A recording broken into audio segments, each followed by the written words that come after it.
Boa noite, queridos irmãos. Esse é o Ministério Cristão Fé e Vida. Esse é o nosso culto de domingo, culto da família, culto de estudo da palavra, culto de ensino, que nós temos entendido que é o lugar onde nós, como igreja, precisamos estar. Importante, querido, nesse momento você está chamando sua família.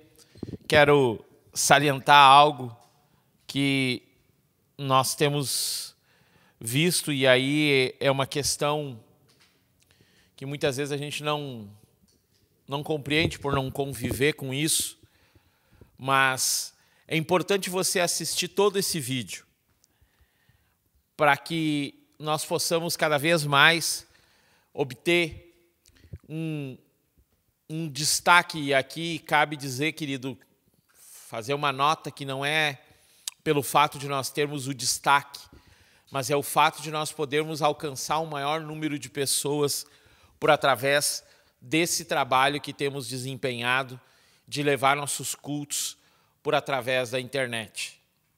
Então, querido, quando você assiste todo o vídeo, você permite com que nós estejamos cada vez mais tendo um destaque para que mais pessoas possam receber da palavra do nosso Senhor. Estamos no mês de dezembro.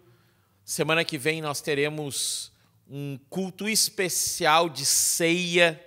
Se prepare, querido, para a próxima semana, para o próximo domingo, nós teremos o nosso culto de ceia, e esse culto vai ser um culto muito importante, com uma palavra muito séria, dentro daquilo que nos propomos nesse mês de dezembro, está falando com os irmãos sobre tempos do fim, e é importante todos nós estarmos juntos. Eu quero que, e provavelmente nós vamos estar fazendo uma mensagem a mais para que os irmãos estejam assistindo esse culto, para que nós possamos, de uma forma especial, celebrar, de uma forma especial, conversar sobre esse dezembro, o fim do ano chegando e Deus nos abençoando para um ano de 2021 cheio da graça, do poder e do amor dele. Eu quero, querido, que você abra sua Bíblia nesse momento para que juntos nós estejamos olhando as Escrituras e pensando algo. Falávamos durante essa semana toda no nosso devocional, sobre aproveitar os pequenos momentos e ver a grandiosidade desse Deus que nos permite viver em intensidade aquilo que Ele tem proposto no seu coração. Que sejamos filhos amados. Abra sua Bíblia comigo, você que tem nos acompanhado, lá no livro de Mateus, capítulo 24, e um destaque especial para o que a Escritura nos traz aqui. Algumas pessoas, elas indagam o tempo que se fala aqui, e lá no versículo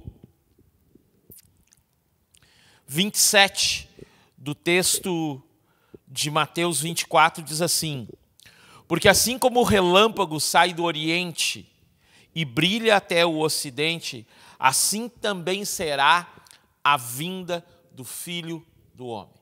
Queridos, essa discussão, esse ensino, esse pensamento da vinda do Filho do Homem está extremamente atrelado a um outro texto que nós, por muitas vezes, temos medo de falar dele, que está lá em Apocalipse. Em Apocalipse 2:7, você não precisa abrir lá, vou só citar para você. Esse texto diz assim: aquele que tem ouvidos, ouça o que Deus está dizendo à sua igreja. E ao vencedor, Ele dará a salvação. Queridos, e por muito tempo eu acho que é algo que é uma falha nossa como pastores. A igreja fala pouco sobre a questão do tempo do fim. E eu quero fazer uma nota aqui já de primeiro, queridos. Falar de tempo do fim é falar de Jesus após a sua morte.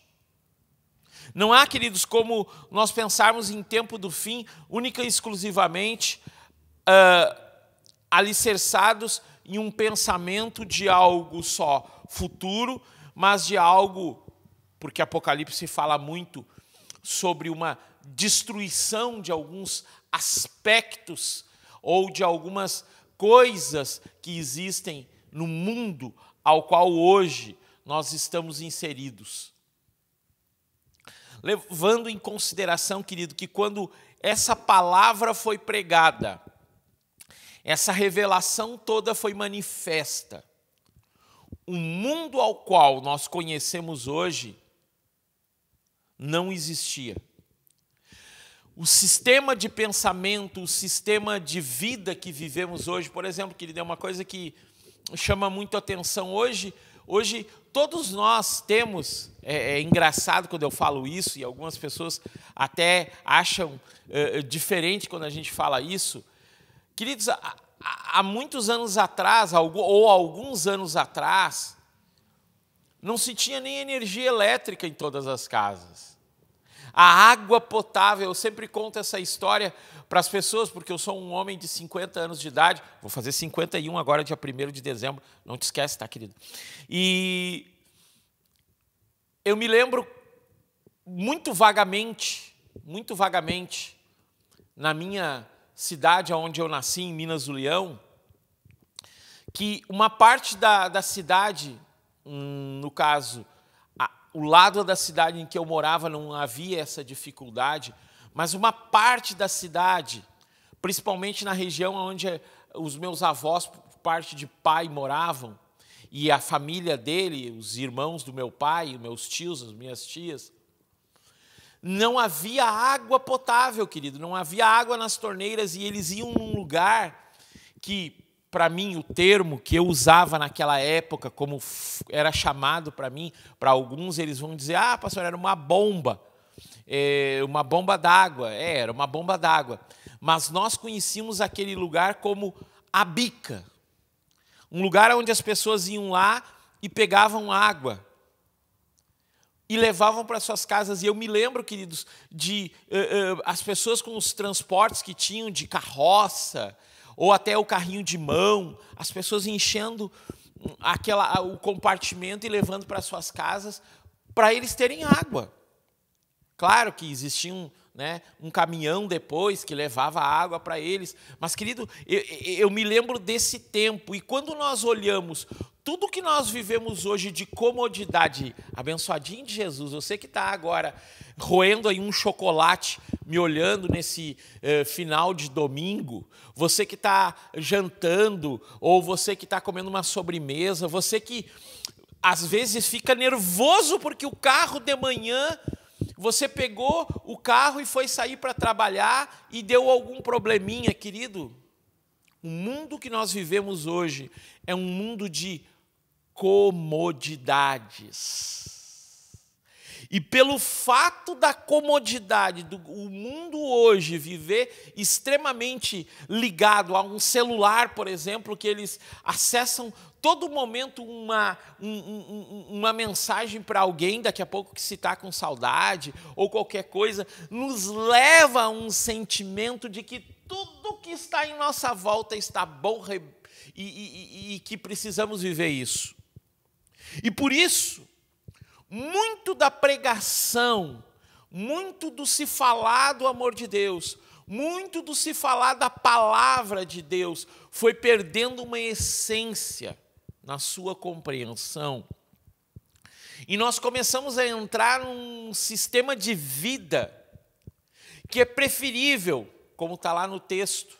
Você pode procurar, se você anota o que a gente fala, você pode ir lá e ler de novo. Como você lê lá em 2 Timóteo, capítulo 4, ao qual o apóstolo Paulo ele exorta Timóteo, para que Timóteo ele escute a sã palavra. O que é uma sã palavra, querido? O que é uma sã doutrina? O que é algo que nos leve a uma forma de pensar pontual e sistemática das Escrituras? É entender que desde a criação, desde a criação do homem, desde a criação da história humana, Deus já tinha predestinado um tempo em que o filho dele voltaria em glória. Mas para esse filho voltar em glória, ele primeiro precisou vir em forma humana. E precisou falar e manifestar algumas coisas para que nós compreendêssemos a grandiosidade desse Deus que nos ama acima de tudo. E aqui no texto de Mateus 24, está falando que, porque assim como o relâmpago sai do ocidente e brilha até o ocidente, assim também será a vinda do Filho do Homem. Algo glorioso. Cristo Jesus, ele vai vir sobre nuvens, manifestando o quê? Algo visível a todos aqueles que veem. A todos aqueles que estão no mundo, nós vamos ver esse acontecimento. E aí, querido, nós olhamos muito mais a questão do, puxa, vai haver apocalipse. Pastor, eu estou apavorado com o fim dos tempos. Querido, o fim dos tempos começou e a forma maior, como está aqui no texto de Mateus 24 que a gente leu, que haverão guerras, rumores de guerras, tudo isso, mas isso ainda não é o fim, é apenas o início das dores de parto, como uma partuente, como uma mulher que está concebendo. Isso é só o início. Por quê, querido, dessa manifestação tão grandiosa? Porque quando a criança nasce, quando ela rompe e ela nasce, tudo aquilo que se passou de dificuldade para o parto, a mãe olhando o filho nascendo, ela diz, meu Deus, glorificado seja o teu nome, e há uma manifestação tremenda, porque nasce o filho. Assim, a vinda do Filho do Homem é a restauração de todas as coisas. Hebreus fala isso, que desde a fundação do mundo Deus já tinha nos escolhido. Efésios fala isso também, né? Efésios 2, 20. Antes da fundação do mundo, Deus já tinha escolhido para quê? Para que fôssemos filhos amados. Mas porque somos filhos, às vezes nós não entendemos algo. Essa filiação, ela está muito mais hoje assim numa questão de filhos. O texto ali de Hebreus, o pastor Pablo trouxe essa palavra há um tempo atrás, num dos nossos eventos de nazireus. Queridos, esse tempo, essa forma que Deus escolheu é de filhos maduros. Algumas pessoas não gostam quando eu começo a falar disso. Nós temos que ser amadurecidos, querido. Nós temos que tomar atitudes na nossa volta como pessoas maduras. E aqui no versículo 28 diz assim, pois onde estiver o cadáver, ali se ajuntarão as águias. Imediatamente após a tribulação daqueles dias, escurecerá o sol e a lua, e não dará sua luz, e as estrelas cairão do céu, e os poderes do céu serão abalados. E então aparecerá no céu o sinal do Filho do Homem, e todas as tribos da terra se lamentarão, e eles verão o Filho do Homem vindo nas nuvens do céu, com grande poder e glória. E ele enviará seus anjos com grande som de trombeta, e eles se ajuntarão a seus eleitos, desde os quatro ventos, de sua extremidade do céu à outra. Agora aprendei a parábola da figueira. Quando o seu ramo estiver ainda tenro e brotarem as folhas, sabei que o verão está próximo. Igualmente, quando virdes todas essas coisas, sabei que ele está próximo às portas. Então, querido, a vinda do Filho do Homem, o fechamento final de todas as coisas, vai acontecer, querido, quando a tribulação maior vier sobre a terra. E eu não quero entrar aqui, porque nós vamos falar mais adiante sobre isso. Mas eu quero enfatizar algo, eu quero fazer uma nota. Aprendi algo agora, querido. Eu sempre falo abrir parênteses, aí eu descobri o seguinte, quando eu abro parênteses eu tenho que fechar parênteses. Mas então, como eu tenho uma dificuldade, às vezes, de fechar o parênteses, agora eu vou mudar, abrir o parênteses para uma nota. Então, eu quero acrescentar uma nota aqui, queridos, que é a seguinte: quando nós lemos um texto, ou nós estamos conversando com alguém, muitas vezes nós tomamos de medo as dificuldades e os problemas e aquilo que abala o nosso sistema. Por isso que eu falei que o nosso sistema de vida hoje é bem mais fácil. A pandemia, queridos, criou um grupo de cristãos que eles se defendem dizendo: não, eu não vou na igreja porque eu não quero infectar as outras pessoas. Mas eles não buscam a Deus. É estranho isso, né? Porque ficou muito mais fácil para alguns. Eles não precisam conviver com os irmãos. Não convivendo com os irmãos é mais fácil para que as questões que eles têm, as arestas que eles têm uns com os outros, não sejam aparadas. É bem mais fácil. Ah, eu nunca mais briguei com fulano. Sim, você nunca mais teve contato com ele. É bem mais fácil. E quando eu leio esse texto, aparece para mim e salta aos meus olhos muito mais as dificuldades. Quando diz ali o texto ali assim, ó, imediatamente após a tribulação daqueles dias, escurecerá o sol. Meu Deus! Está escrito lá em Apocalipse que vai escurecer o sol. Meu Deus, que coisa terrível é essa! E nos enche de medo. Mas, querido, diz aqui no final do versículo, né, do versículo 30, eu falei, né, que coisa feia. No versículo 30 diz assim, que o Filho do Homem vindo nas nuvens do céu com grande poder e glória. Cara, que coisa mais tremenda isso. É o que nós esperamos, que o nosso Cristo, o nosso Rei, que vai vir instaurar definitivamente o reino dele sobre essa terra, para restaurar todas as coisas. E aí, quando eu falo restaurar todas as coisas, estou falando de restaurar reino, eu estou falando de restaurar a questão da plenitude dele sobre a vida de todas as pessoas. Eu estou querendo falar de justiça, porque, querido, nós não vivemos justiça, e por mais que nós lutemos pela justiça, por mais que nós venhamos a manifestar algumas coisas em relação à justiça, por mais que nós venhamos a pensar em algumas coisas de justiça, a forma que o homem vive, e mesmo lendo as Escrituras, nós notamos que essa justiça, ela é impossível do homem manifestar na forma corporal, na forma humana que ele tem. Mas mediante a uma transformação que haverá após essa tribulação, e eu não quero entrar no pormenor dos 7 anos da tribulação, 3 anos e meio, tudo isso, eu não quero entrar nesse pormenor, mas depois de tudo isso, quando Cristo selar em definitivo a volta dele aqui, e ele colocar o pé nessa terra, e nós estivermos junto com ele, para restaurar todas as coisas, há toda uma questão em cima disso. Ali, querido, nós vamos ver o quanto valeu a pena a forma que esse Deus manifestou na nossa vida. E para entendermos isso, querido, abre lá em Hebreus, e eu quero confrontar a questão de nós lermos o texto e muitas vezes ficarmos preocupados com o texto e vermos de um lado negativo esse texto. Lê aqui comigo em Hebreus. E como eu tenho falado para vocês, querido, a nossa forma de pregar não é uma forma... muitas vezes existe a questão da revelação no texto, mas eu prefiro apontar o texto de uma forma que eu leia ele e compreenda ele. O que isso propicia para aquelas pessoas que estão me ouvindo? Que elas não fiquem embasadas só naquilo que eu tenho, mas naquilo que elas estão recebendo a cada dia e estão acrescentando no seu viver.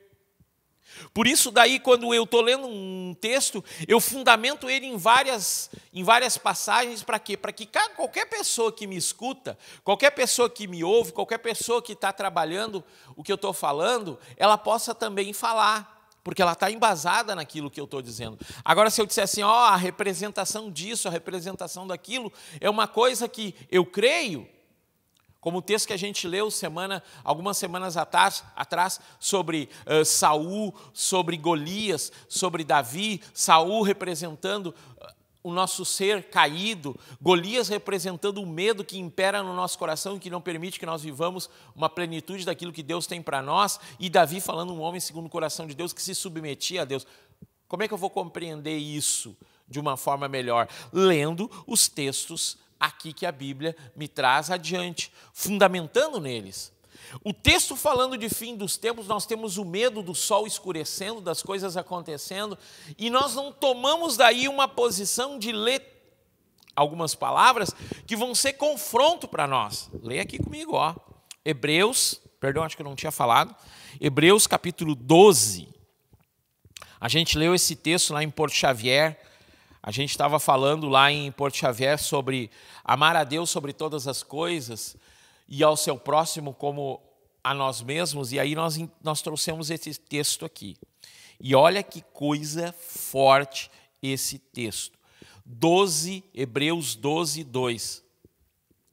Diz assim: olhando para Jesus, o autor e consumador da nossa fé, o qual pelo gozo que lhe foi proposto, suportou a cruz, desprezando a desonra, e está assentado à destra do trono de Deus. Considerai, pois, aquele que suportou tais contradições dos pecadores contra si mesmo, a fim de que não fiqueis exaustos e desencorajados em vossos espíritos. Vós ainda não resistis até o sangue, lutando contra o pecado. E vos esqueceste da exortação que vos fala como filhos. Filho meu, não desprezes o castigo do Senhor e não desfaleça quando por ele repreendido. Pois aquele quem o Senhor ama também castiga e açoita cada filho que recebe. Se suportais o castigo, Deus vos trata como filhos, pois qual filho a quem o pai não castiga? E aí, querido, nós piramos a cabeça lendo isso aqui, porque hoje em dia a gente tem uma forma de pensar, nós não podemos castigar nossos filhos, queridos. E aí é importante nós entendermos o texto de Romanos 12, que fala de transformação de mente, de um pensamento que é levado diante do Senhor para compreender as coisas que são do Senhor. Quando o Senhor está falando aqui de castigo, automaticamente a gente entra num pensamento, ai pastor, não fala de céu e inferno. Sim, o céu, da forma que Deus expressa ele, é a junção de todas as coisas para que nós vivamos em plenitude junto dele. Inferno é a questão daquelas pessoas, ou daquela forma de punição àqueles que não viveram diante do Senhor. Pastor, mas eu tenho tantas dificuldades. Querido, eu quero te dizer, e quero nessa noite, por favor, se eu pudesse agora colocar uma música, tipo aqueles youtubers fazem, né? Para destacar isso que eu vou falar para você. Colossenses 3,6 fala que o Senhor, ele não olha as nossas fraquezas. Querido, se você está lutando contra o pecado, o Pai dos céus, ele não vai ser um Pai punitivo e injusto para te castigar mediante as dificuldades e as fraquezas que tu tem. Se tu é alguém, querido, que está lutando contra a droga, o Senhor não quer te levar a um inferno por causa da droga. Você é uma pessoa que se sentiu desprezado pela vida. Você é alguém que se sentiu opresso por coisas, você está deprimido. Você toma remédio, tarja preta, e você precisa de remédio para dormir, você precisa de remédio para acordar, e você se sente uma pessoa fraca, e você se sente uma pessoa desanimada. Eu quero te dizer aqui, cara, eu estou aqui para te abraçar. Eu estou aqui para te dizer que nós podemos enfrentar essas dificuldades juntos. O teu Deus, ele não está te colocando de lado porque você tem fraquezas. Quando nós lemos esse texto, não. Ele está dizendo, vem para mim, querido filho, vem para mim, filho amado, lá de João, a questão do filho pródigo. Pródigo significa aquele que gasta tudo, e muitas vezes nós olhamos o filho pródigo como aquele que gastou todas as coisas, mas o pai é muito mais pródigo porque ele gasta tudo para nos trazer de volta para ele. E quando nós estamos falando de tempo do fim, nós estamos falando de um pai que deu o filho dele, Jesus, para morrer na cruz por nós. Uma menina escreveu no Facebook, uma menina da igreja, a Amanda, falando sobre respeito, um texto muito bom. E eu lendo aquele texto, me remeteu o quanto Deus nos respeita, o quanto Ele mostra o respeito dEle por nós, o quanto Ele é pontual no respeito que Ele tem sobre cada um de nós, que o texto mais conhecido da Bíblia, o texto mais difundido da Bíblia, o texto mais exaltado em todos os lugares, que é o Evangelho de João, capítulo 3, versículo 16, que é um texto que as pessoas conhecem de cor e que, particularmente, guardando proporções aqui, eu enfatizo a importância desse texto na interpretação de um autor chamado Augusto Cury, num livro que ele fala sobre questão de o entendimento sobre as emoções das pessoas. E ele fala do texto, e também um outro livro dele que fala exatamente esse versículo, né? Evangelho de João 3,16.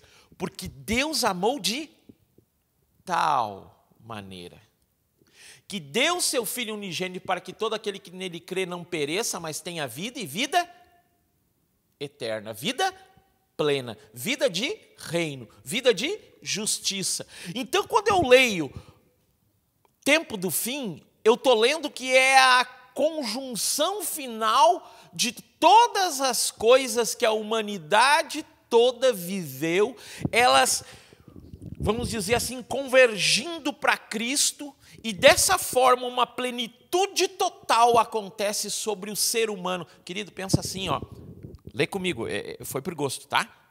Lê comigo Hebreus 12, 1.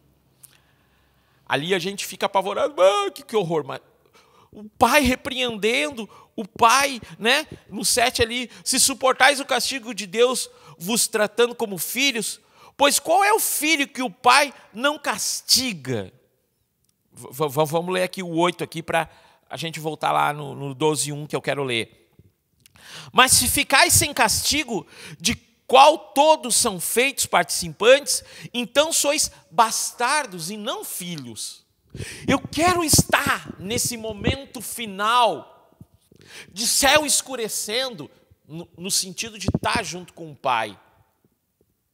E olha aqui, ó, no 12, Hebreus 12:1. Portanto, visto que nós também, estando rodeados de uma tão grande nuvem de testemunhas, deixemos de lado todo o peso e o pecado que tão perto nos rodeia e corramos com paciência a corrida que está proposta diante de nós. Que nuvem de testemunha é essa? É todos aqueles, querido, que nós, de uma forma especial, estiveram envolvidos na nossa vida. Eu estou lendo, eu estou vendo uma série de uns irmãos, e eles destacaram um livro que eu ainda não sei se vou comprar. Até acho que vou comprar, porque é um livro muito interessante, até indico para você, que me inspirou essa semana de uma forma tremenda. Morra de tanto viver, ou morrer de tanto viver, do N.D. Wilson. E aí eu vi um vídeo desse cara, está no YouTube, que ele mostra a morte do avô dele. Ele escreveu, não é, algumas coisas quando o enterro do vô dele, e aí ele começa a falar das grandes coisas que esse homem fez, e quanto cada um de nós, cada dia, e agora tem uns que não gostam disso que eu vou falar, eu próprio tenho dificuldade, às vezes, porque quando a gente chega na casa dos 50 anos, a gente começa, estou além da metade da minha vida, mas aí ele diz assim, cara, a gente está morrendo todo dia, quando a gente nasce, a gente está morrendo. Ah, pastor, isso é um clichêzão tremendo. Sim, sem dúvida nenhuma é um clichê, mas o nosso problema é que nós não notamos que às vezes nós temos que viver a vida intensamente. E viver tempo do fim é compreender o futuro glorioso que eu tenho e não viver na mediocridade que eu vivo por causa dos probleminhas que eu tenho agora. É sério isso, querido? Viver tempo do fim é eu compreender que ele está voltando, pois para quê? A expectativa do meu coração, ela cresce e eu seja fascinado pelo amor que eu tenho por ele. Mas é que eu tenho um amor muito maior pela minha esposa. E eu quero ficar muito mais com ela um tempo. E eu quero curtir muito mais ela. Então eu fico com medo de fechar o meu ciclo com ela.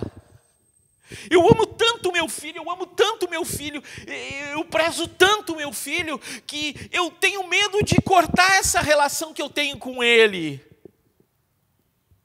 Eu amo tantas coisas que estão à minha volta, a minha casinha, o meu carrinho, a minha TVzinha, o meu notebookzinho, as minhas coisinhas, que eu tenho medo que isso seja cortado, tirado de mim. E eu não compreendo, querido, que a grande coisa que o Senhor está falando aqui em Hebreus 12, de um pai que açoita o filho, de um pai que castiga o filho, é uma compreensão de que o Senhor, Ele a cada dia coloca coisas na nossa vida para que nós sejamos mais maduros. Tempos de Noé. Vamos voltar para lá, para a gente fechar essa parte dessa semana e começar a trabalhar o que a gente vai falar lá na ceia, no próximo domingo, um culto imperdível, querido, que nós precisamos estar juntos nesse culto. E aí diz o texto assim, que a gente leu lá no versículo 31, e ele enviará os seus anjos com grande som de trombeta, e eles se juntarão aos seus eleitos esses quais, da nuvem de testemunhas que está operando sobre nós e que nós vamos nos juntar para quê? Para viver em plenitude, eternamente. Eternamente. No céu? Não, na nova terra. É no céu, mas é aqui na nova terra. É uma coisa gloriosa que a gente vai falar. Agora, aprendei uma parábola da figueira. Quando o seu ramo estiver ainda tenro e brotarem as folhas, sabei que o verão está próximo. Igualmente, quando virdes todas essas coisas, sabei que ele está próximo às portas. Na verdade, eu vos digo, esta geração não passará até que todas essas coisas se realizem. O céu e a terra passarão, mas as minhas palavras não passarão. Mas aquele dia, a hora, nenhum homem sabe. Não, nem os anjos do céu, mas unicamente o meu Pai. E como foi nos dias de Noé, assim será também a vinda do Filho do Homem. Pois assim como se nos dias anteriores ao dilúvio, comiam, bebiam, casavam e davam-se em casamento, até o dia em que Noé entrou na arca, e não perceberam até que veio o dilúvio e os levou todos, assim também será a vinda do Filho do Homem. Então o que eu quero dizer com isso, querido? Que eu me ponho numa posição de buscar o meu Deus. E compreendo que quando Jesus estava na cruz e ele olhou e disse, diz o texto, né? Eu não anotei aqui, mas a gente pode procurar lá em Mateus, aqui no final, no 28, eu acho que é 28, se não me engano, não, é no 27. No 27, mas eu não vou me deter nisso agora, eu só vou citar para você. Jesus está na cruz e ele olha para os céus e diz, está consumado. Quando esse está consumado acontece, querido, toda a questão da cruz ali, ela é muito forte na compreensão do tempo do fim. Sabe assim, quando a gente está falando e aí começa a receber uma revelação que dá para fazer outra pregação? É o que está acontecendo comigo agora. Cabeça de pastor é assim, algumas coisas vêm e instala alguma coisa aqui dentro e a gente começa a compreender um monte de coisa. E é forte o que está vindo aqui, mas é para outra hora. E quando Jesus está na cruz e ele olha e diz, está consumado, ali começou o relógio a bater para os últimos dias.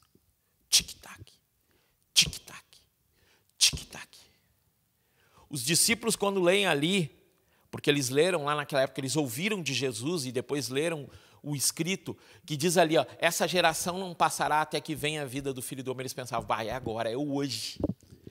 Mas porque nós vivemos, presta atenção em tudo que eu preguei até agora, mas nós que vivemos hoje um tempo do sentadinho, de braço cruzado, perninha esticada, vivendo a nossa vida regalada, parece que perdemos a expectativa de, cara, Cristo vai voltar e eu quero glorificar o nome dele, eu quero estar junto para ele, com ele, melhor, nesse momento glorioso que vai ser a vinda dele e todas as coisas que vão acontecer. A palavra diz, lá em Gênesis 6, que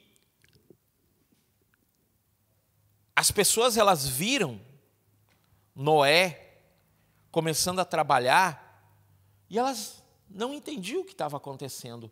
E é isso que as pessoas não entendem hoje em relação à igreja. Algumas pessoas dizem que a igreja ela tem que ser reformada novamente, que a reforma lá de 500 e poucos anos, ela não foi suficiente, precisa haver uma reforma, e eu acredito, e eu falei isso semana passada, que vai vir um grande avivamento antes desse grande momento, que vai ser a volta de Jesus, para que muitos se voltem de fato para Jesus. Algo que eu me apavorei essa semana, pensando em algumas coisas, me veio isso. Querido, tem muita gente cantando, e muito poucas pessoas adorando o Senhor. Há muitas vozes cantando nos seus quartos, mas não estão adorando o Senhor. Pastor, que horror isso, sim, querido. Porque no momento em que eu, como pessoa, e isso é uma questão que eu tenho pensado muito, algumas pessoas, elas olham a vida delas e dizem assim, cara, está tudo bem, está tudo ótimo. Mas se eu não tiver a minha vida pontuada na busca das Escrituras, na busca de ouvir a voz de Deus, uma pergunta, querido, uma pergunta que eu fiz para você durante essa semana, uma pergunta, o que Deus tem falado contigo? Sabe, às vezes quando eu estou na célula, eu tenho uma célula, um grupo caseiro, um grupo de convívio. Eu estou naquele grupo e às vezes eu pergunto assim, querido, conta uma bênção de Deus sobre a sua vida. Conta uma bênção de Deus. Pastor, não tem nada. Não tem, cara. Tu tem. Tu não tem filho, o teu filho está doente. Pastor, não, pois é, né, pastor? Pois é. E gente, a gente não observa pequenas coisas. Eu e a Márcia, nós temos vivido uma situação de adaptação, por causa que ela está trabalhando num novo lugar, e quando ela sai de manhã, geralmente eu levo ela, e às vezes eu digo assim, tá, que Deus te abençoe, que Deus te dê claridade para o que tu vai fazer, aí depois ela vem e me conta, Miguel, eu estava lá em tal, essa semana ela contou uma história assim, eu estava com uma das meninas que eu trabalho, e aí a gente estava conversando, eu e ela lá, e aí começamos a brincar, e eu olhei no rosto da Márcia, e eu vi a satisfação por aquilo que ela está podendo fazer com outra pessoa, e lá no meu íntimo, lá, eu pensei assim, isso é Jesus, cara, é isso que Jesus quer de nós. Às vezes, por essa pandemia, queridos, e aí eu quero fazer uma nota, né? Gostou, Regis? Aí, ó, uma nota. Eu quero fazer uma nota que, por causa da pandemia, o distanciamento ele tem que acontecer. Você tem que se cuidar muito agora, querido. Esse nosso culto online, ele começou por causa da importância do distanciamento, e nós temos que continuar, nós temos que pensar nisso. Nós temos que álcool gel, máscara, nós temos que vir no culto presencial que nós temos, tanto em Santo Ângelo, Santa Rosa, temos em Porto Xavier também. Você vai, mas você vai se você sentir... Não vou. Não vou. Sentiu uma coriza, não vai. Não arrisca a vida dos teus irmãos. Não arrisca a vida das pessoas que estão à tua volta. Não arrisca essas coisas. Por quê, querido? Porque nós temos que entender que o tempo que nós vivemos é um tempo difícil.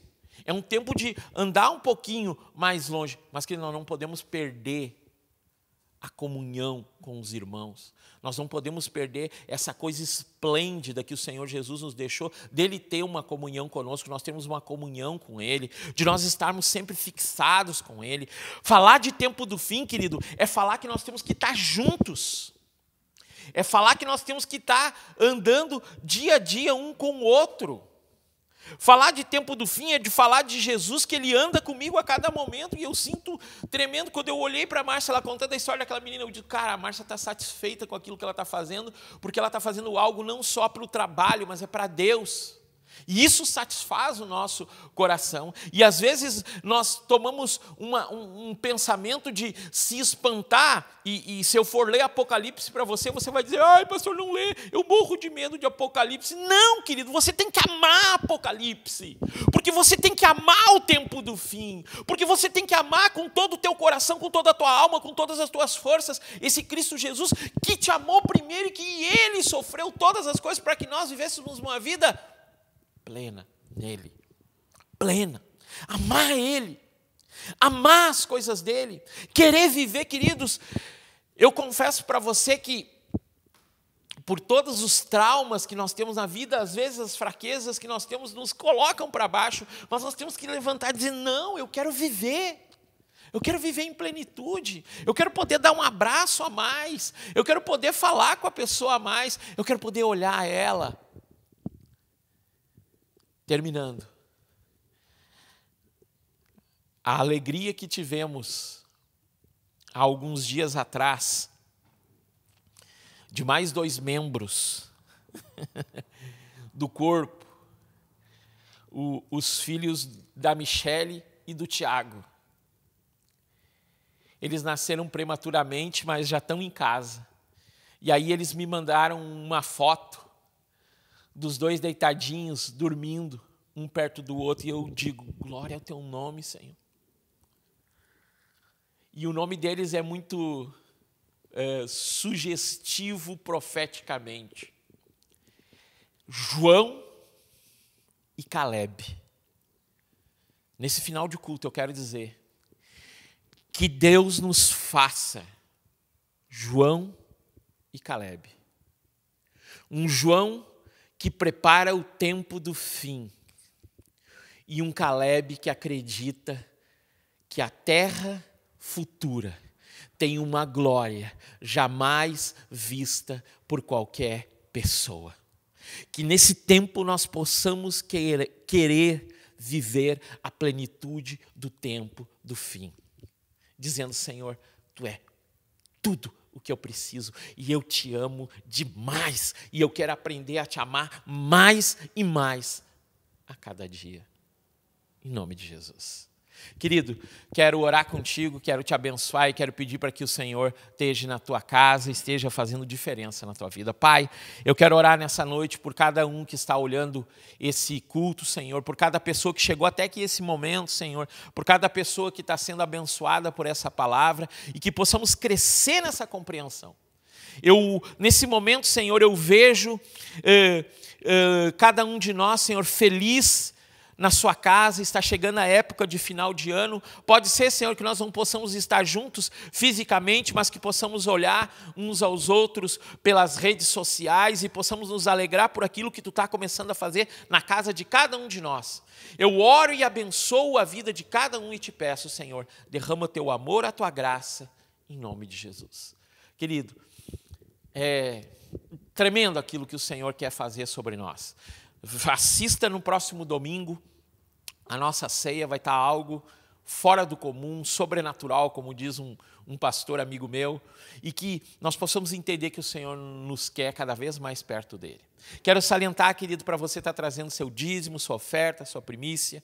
Quero te incentivar nos meses agora de verão, que geralmente as pessoas saem de férias, mas esse ano vai ser um pouquinho diferente, que você também venha estar contribuindo, venha estar junto conosco, que você possa entender, querido, que essa obra ela tem que ser expandida, e para ela ser expandida, querido, é necessário que nós estejamos também apostando financeiramente. Querido, que o amor e a graça do Senhor esteja sobre a tua vida, sobre a tua casa, em nome de Jesus. Amém, amém e amém.